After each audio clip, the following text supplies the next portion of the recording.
Inaabangan kung matutuloy yung debate ni na Vice Presidente Jojo Marbinay at Senador Antonio Trillanes IV. Inaasikaso na raw ito ng kapisanan ng mga broadcaster ng Pilipinas para matuloy sa loob ng 2 linggo. Nakatutok si June Veneracion. Ang naghamon. Marap tayo sa tao. Magdebate tayo. One and one. Tsaka siya gawa ng resolution. Tsaka siya masugid. At ang hinamon. Ako, game ako dyan.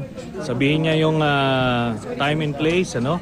In fact, I would recommend doon tayo sa kanyang hacienda, doon sa Rosario, Batangas. At para hindi sa hamunan matapos ang one-on-one debate ni na Vice President Jojo Marbinay at Senador Antonio Trillanes IV, gumagawa na ng mga hakbang ang kapisanan ng mga broadcaster ng Pilipinas o KBP para magkaharap ang dalawa.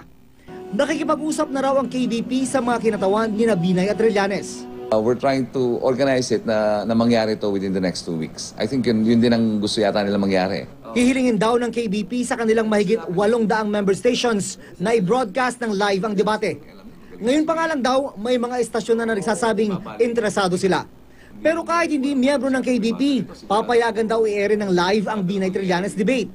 Ang lilimitahan lang ay ang pagpasok sa venue ng mga supporter ng dalawang politiko para iwas kantsawan.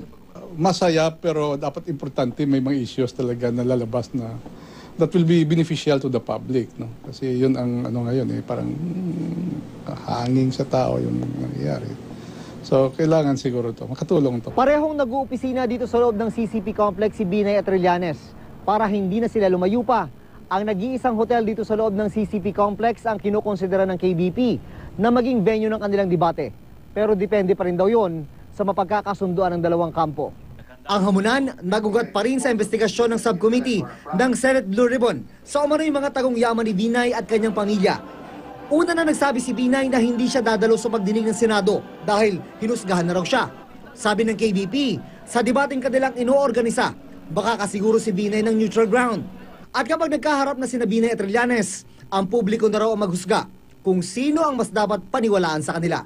June Veneracion, Nakatutok, 24 Oras.